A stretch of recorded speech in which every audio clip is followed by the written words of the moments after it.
France और Britain की intelligence ने खुलासा किया है कि ईरान जो तेज़ी से परमाणु बनाने की तरफ आगे बढ़ चुका है और जिस तरह से यूरेनियम के संवर्धन को उसने अचानक से बढ़ा दिया है और परमाणु एलिमेंट की तरफ आगे बढ़ रहा है, ये सिर्फ किसी एक देश के लिए नहीं बल्कि हम सभी के लिए, अमेरिका, फ्रांस, जर्मनी, ब्रिटेन, पूरे यूरोप के लिए एक बड़ा खतरा है। मेरे दोस्तों, वहीं रशिया ने ईरान का सपोर्ट किया है और कहा है कि जिस तरह से वेस्टर्न देश ईरान के साथ गलत कर रहे हैं, बैन लगा रहे हैं, परेशान कर रहे हैं, हॉस्टाइल के खिलाफ, वेस्टर्न हॉस्टाइल के खिलाफ ईरान कोई भी कदम उठा सकता है। ईरान का ये पूरा अधिकार है। मेरे दोस्तों, E3 जर्मनी, फ्रांस, ब्रिटेन ने ईरान के डेलीगेशन से जिनेवा में मुलाकात की है और परमाणु प्लान को लेकर ईरान से बात की है और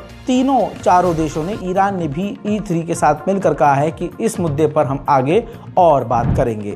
वहीं मेरे दोस्तों, ईरान और वेस्टर्न कुछ देश कोशिश कर रहे हैं कि डोनाल्ड ट्रंप के पद संभालने से पहले ईरान के साथ यूरोप कोई डील कर ले। ईरान के खिलाफ वेस्ट में एक और प्रोपेगेंडा चलाया गया जिसमें कहा गया कि ईरान केमिकल हथियार बनाने की तरफ आगे बढ़ रहा है।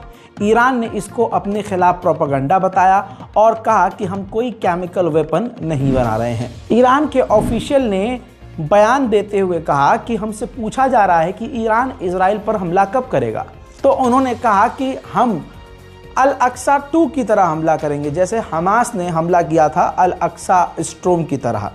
इनडायरेक्ट वे में ईरान के इस अधिकारी का बड़ा बयान है, सुनिए।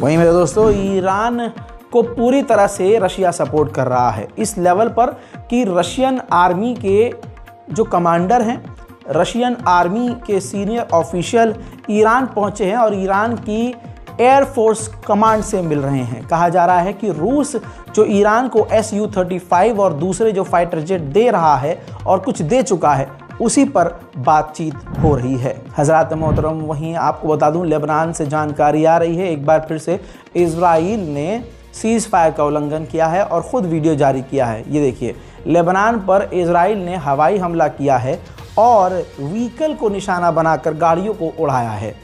लेबनान पहले ही दिन से कह रहा है कि इजराइल सीज़ फायर का उल्लंघन कर रहा है। वहीं मेरे दोस्तों, एक और वायलेशन इजराइल ने किया है। मेरे साथ ये तस्वीर देखिए, जो लेबनान के लोग अपने इलाकों में वापस आ रहे थे, इजराइल की सेना ने उन पर ओपन फायर किया है। इसके अलावा सीज़ फायर होने के बावजूद इजराइल जिन जिन लेबनान के इलाकों में मौजूद है, वहाँ लेबनीज के मकानों को तोड़ रहा है। प्रूफ आपके सामने।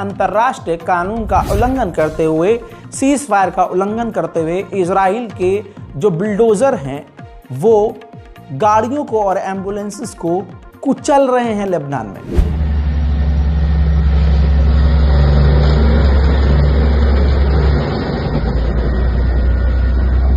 लेबनान की आर्मी ने खुद अपने मुंह से कहा है, स्टेटमेंट दिया है कि इजराइल और लेबनान हमारे बीच जो सीज फायर हुआ, अब तक इजराइल ने 7 बार सीज फायर का उल्लंघन कर दिया है और अभी 7 दिन भी नहीं हुए हैं सीज फायर को। वहीं लेबनान के ऑफिशियल गवर्नमेंट ने बताया है कि इजराइल ने हमारा $20 बिलियन का नुकसान कर दिया है। अब लेबनान में जो लगभग 4,500 लोग मारे गए हैं, उनके परिवार वाले और उनके जो लेबनान के साथी हैं, लोग सड़कों पर उतरकर प्रदर्शन कर रहे हैं।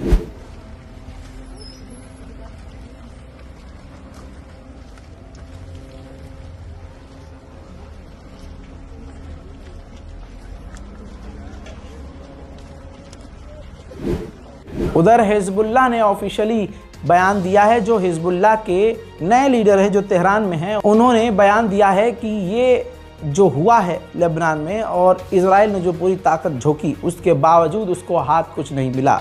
ये लेबनान की हिजबुल्लाह की जीत है और हम इजराइल के खिलाफ लेबनान की ऑफिशियल मिलिट्री को सपोर्ट करेंगे, सहयोग देंगे। वहीं इजराइल के डिप्यूटी मेयर ने कहा है कि जो सेटलर्स यहूदी लेबनान के बेहद करीबी वाले इजरायली नॉर्थन इजरायली इलाके से जो वापस भागे थे, उनको वहां वापस बसने में सालों लग जाएंगे।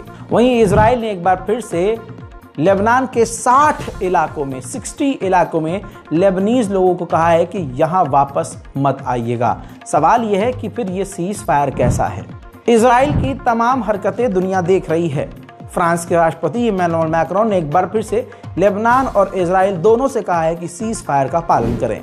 याद होगा यूएई के अंदर एक यहूदी रब्बी धर्मगुरु को मार दिया गया, जिनकी लाश को भी रिकवर किया गया और 3 लोगों को गिरफ्तार भी किया गया और इल्ज़ाम ईरान पर लगा।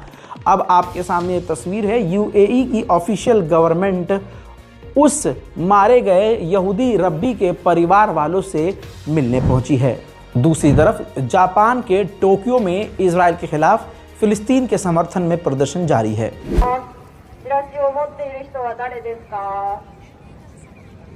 Who has a flyer? 全部で600枚、1000枚ぐらい持ってきたので全部。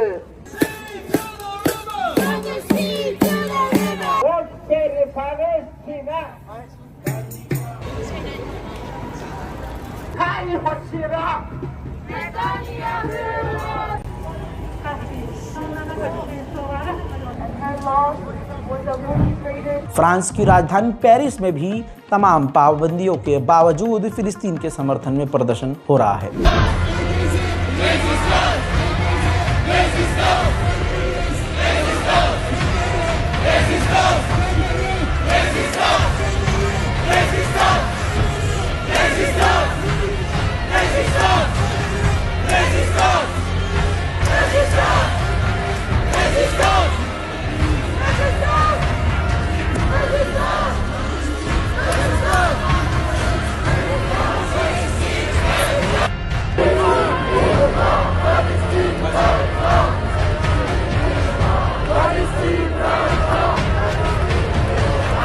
Australia में भी फिलिस्तीनी समर्थक जो लोग हैं, वो वाटरमेलन तरबूज का स्टिकर अपने कपड़े पर लगाकर प्रदर्शन कर रहे थे। ऑस्ट्रेलिया की पुलिस आती है और उनसे कहती है ये वाटरमेलन का जो इमोजी आइकन है, ये यहूदियों के खिलाफ है। लीजिए अब एक नया शोशा, जो तरबूज है वो यहूदियों के खिलाफ है। That car, there are material that appears to be anti-Semitic. What's the anti-Semitic material? Well, there's a small watermelon. Well, there's a small watermelon. वहीं बर्तानिया ने एक प्रो फिलिस्तीनी एक्टिविस्ट को दोबारा से गिरफ्तार कर लिया है। बर्तानिया, जर्मनी, फ्रांस लगातार इस तरह के काम कर रहे हैं और इजराइल को अंदर ही अंदर सपोर्ट कर रहे हैं। फिलिस्तीन के समर्थन में बर्तानिया में जो लोग सड़कों पर उतरे हुए हैं, ब्रिटेन की पुलिस उन्हें मार पीट कर गिरफ्तार भी कर रही है।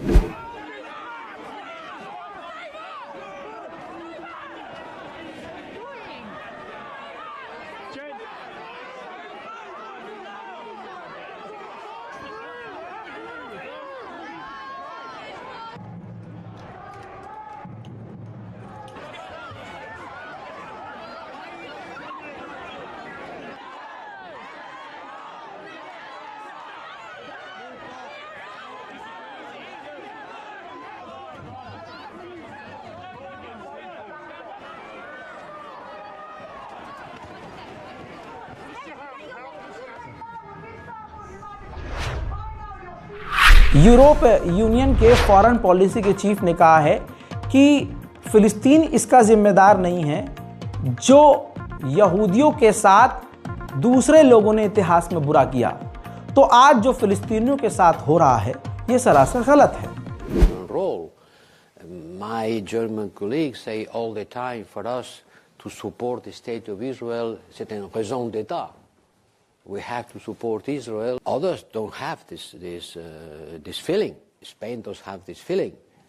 Ireland and neither, Belgium. But the idea that some member state of the European Union has a kind of a duty to protect Israel and to be ready to understand UK के पूर्व labour minister अभी प्रदर्शन कर रहे हैं सड़कों पर उतरकर, और ये कई दिनों से चल रहा है।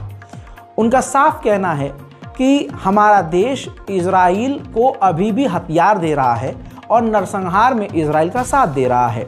I was in this very street in the 1970s when the anti-apartheid movement wasn't the huge popular movement it later became. It was quite a small minority of us stood down here outside the student union, assembled and marched. We marched down here and went to Trafalgar Square. And we did that time after time after time. And gradually people began to understand the brutality of the South African apartheid regime because they didn't hear it from the British media. And that developed and developed. The liberation of South Africa came from the bravery of people in Soweto and many, many others. अब दोस्तों आगे बढ़ते हैं, बात करें Finland की, तो Finland की यूनिवर्सिटीज में भी इजराइल के खिलाफ फिलिस्तीन के समर्थन में प्रदर्शन हो रहे हैं।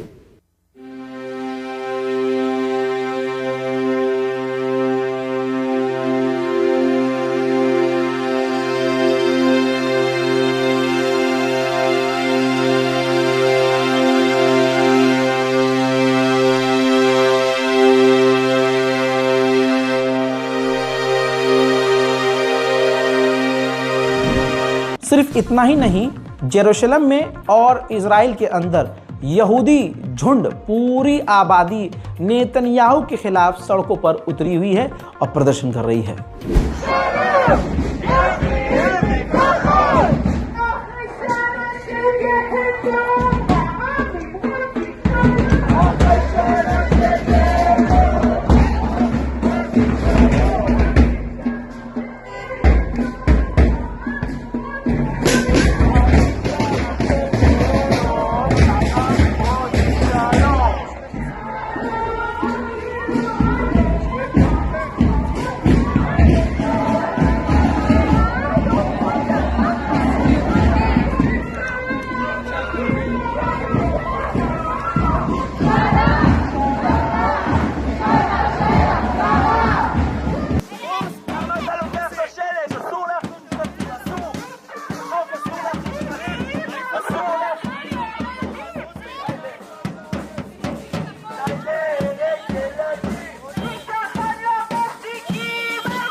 इजराइल गाजा के अंदर अभी भी हमलावर है।